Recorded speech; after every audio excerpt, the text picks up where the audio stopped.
Hi, I'll be doing the 2008 question 4 AP question. And the question says, a particle moves along the x-axis so that its velocity at time t is represented by this graph of v. And it also tells us that at 0, 3, and 5 there are horizontal tangents, and areas 1, 2, and 3 are represented by sizes 8, 3, and 2. So we know that 1 equals 8, 2 equals 3, and 3 equals 2. And these are all areas. The next thing we find, the first question asks us, find when it's farthest to the left. So down here, we know that the particle starts at x equals -2.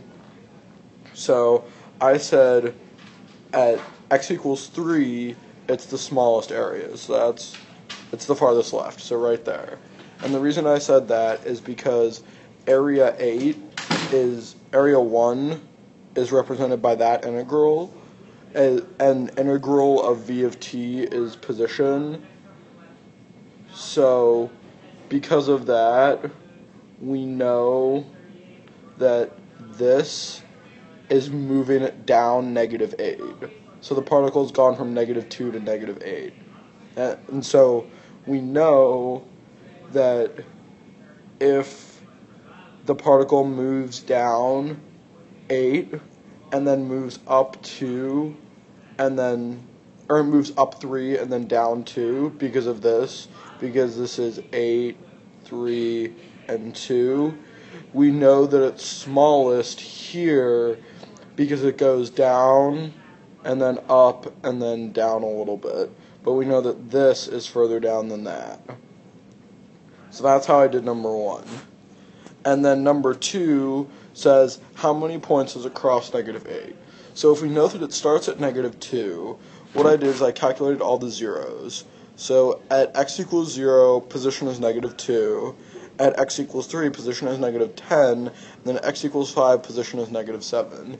So due to the intermediate value theorem, if we cross -8, that on the interval -2 and 10 and -10, then we know we must cross -8.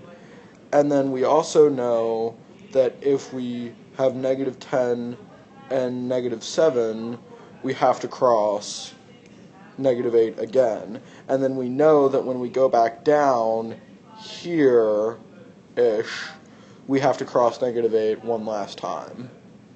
And then next question says, on the interval 2, 3, is the speed increasing or decreasing? So we know that speed increases when acceleration and velocity have the same sign. We know that speed is decreasing when velocity and acceleration have a different sign. So on the interval 2, 3, we can see that velocity is negative because it's below the x-axis, but the slope is positive, which means that velocity is increasing, and when v is increasing, acceleration is positive. So we know that velocity is negative, but acceleration is positive. So because of that, the speed is decreasing. So now, the last question is, on what time intervals, if any, is the acceleration of the particle negative? So what I just said was whenever the slope of v is negative, whatever the slope sign is the sign of the acceleration.